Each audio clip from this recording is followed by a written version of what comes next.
Lou Stewart to Judy Shea. So you would think, based on what Martin Luther King said, that peace would be an easy choice? You would think that peace would be an easy choice. The choice between coexistence or co-annihilation. Who would choose conflict? But sometimes you don't have a choice.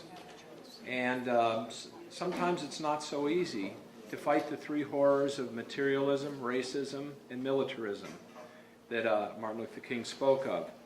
But there is a way that every one of us in the room can do it, especially the materialism part. And that's by volunteering. Okay, volunteerism is the one way that we can bring the whole community together.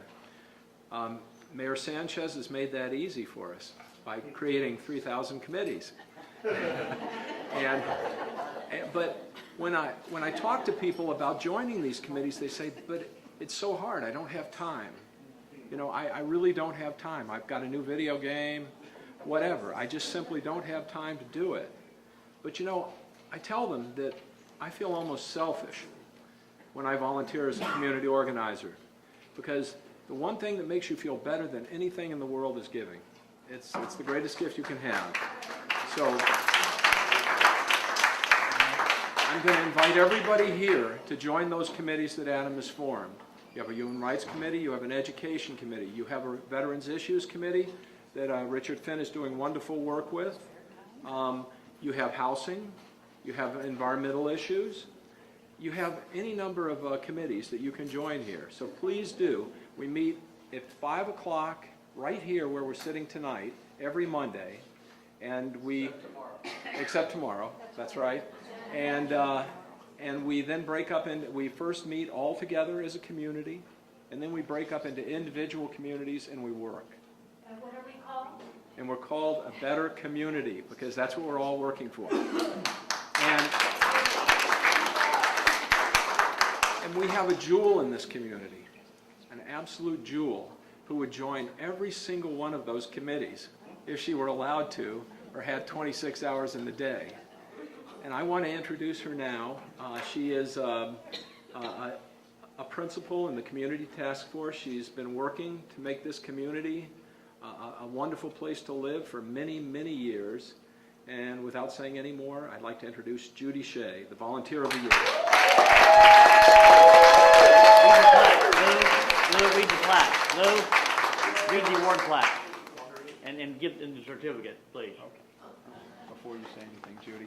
Yes, okay. See, Judy was even going to volunteer to read her own plaque.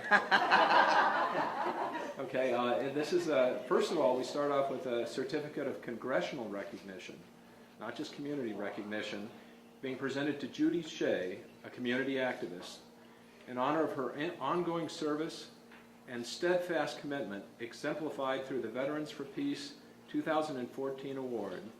This day presented by Congressman Raul Ruiz.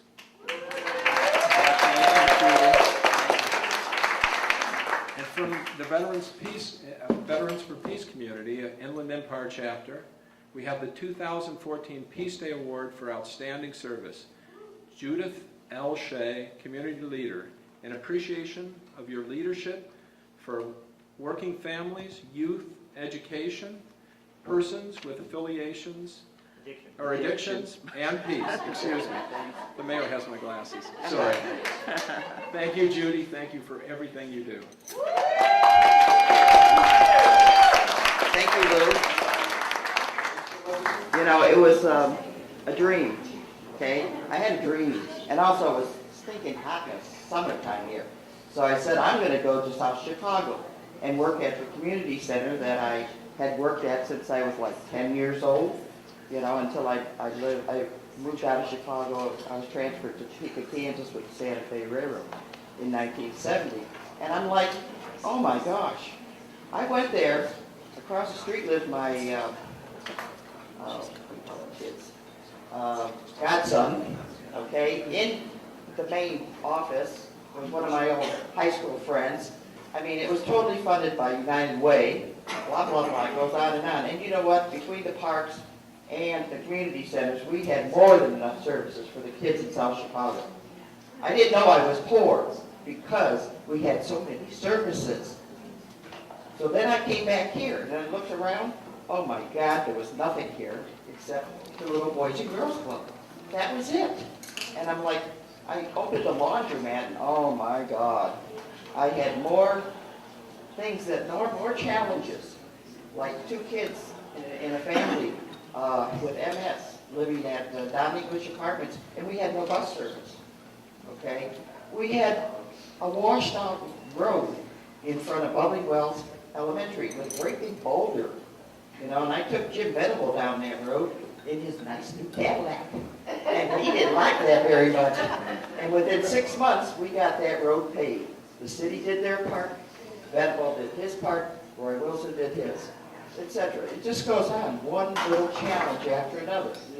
I mean, you look around, and there are so many people in this room, like Adam, like Yvonne, Jan Pye, Connie Taylor, who already left, and just so many people that are, a lot of them are here today.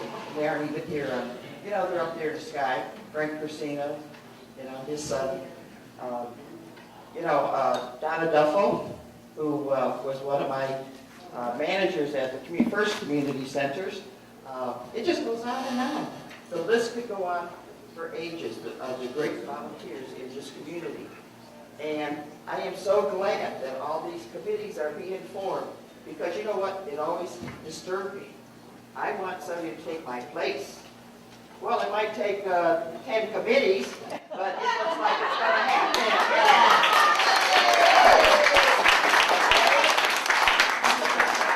I'm serious, folks. And now I'm working on pool and Orchid Park. I'm always working on alcohol and drug abuse prevention for children.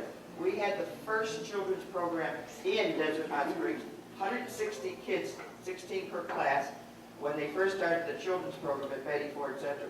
We were instrumental, the community task force, in getting that whole program going. And now it's going to be Beamer's World. Beamer is a cartoon, and I want you all to look at that on the computer. It's there now. The first cartoon, there's going to be a dozen of them. And that, to me, is for children, and I pray to God that it's going to change the whole face of alcohol and drug abuse prevention for children. And you talk about the guys that are being released early. There's a New Life program that the county has. They have 12 counselors right now. They're hiring 5 more. They're in 6 cities right now to help the people, the prisoners that come out, and they need that mental health. We got that mental health starting up the street, and it's like, wait a minute, where's our rehabilitation center? They're going to put another one out in India with a prison with 1,654 beds. They're willing to spend $3.4 million in the state of California on prison. Ask them how much they're spending on prevention, rehabilitation. That's what we need. There was a bill that we tried to pass, Roma. Let's see, Nonviolent Offenders Rehabilitation Act, and it didn't pass. It should be looked at and reestablished.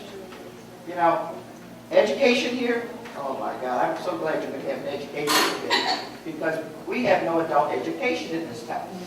We have GED at the old Chamber of Commerce, and we started that last year, and they continued it this year from August to May. We have to have adult education. Now I asked Palm Springs Unified School District, who has the money? And they said, COD has the money. So I went to COD, who's got the money? Oh, Palm Springs Unified School District has the money. Come on, folks, we need to track this. It is supposedly COD, and they should partner with Palm Springs Unified School District.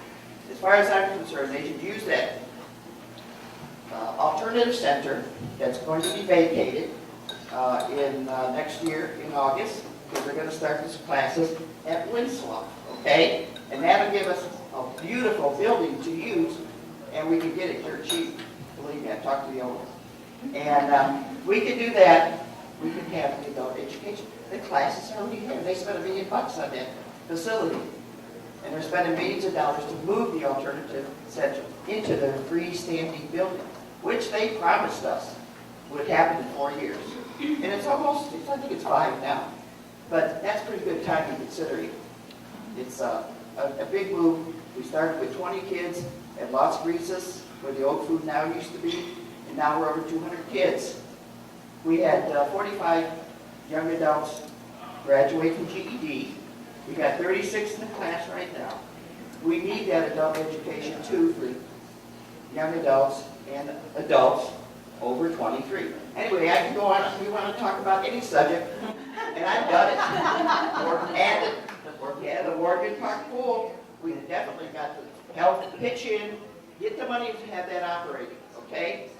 Not worry about the capital expenditures yet. Yeah, just give me a chance. Class measure J, that'll help some too. JJ, sorry. JJ, I didn't like that other measure that said that. But, you know, I've got enough of that. But JJ is, that's kind of sweet to the ears. But anyway, we're not supposed to be political. Anyway, thank you very much for this award. I really appreciate it.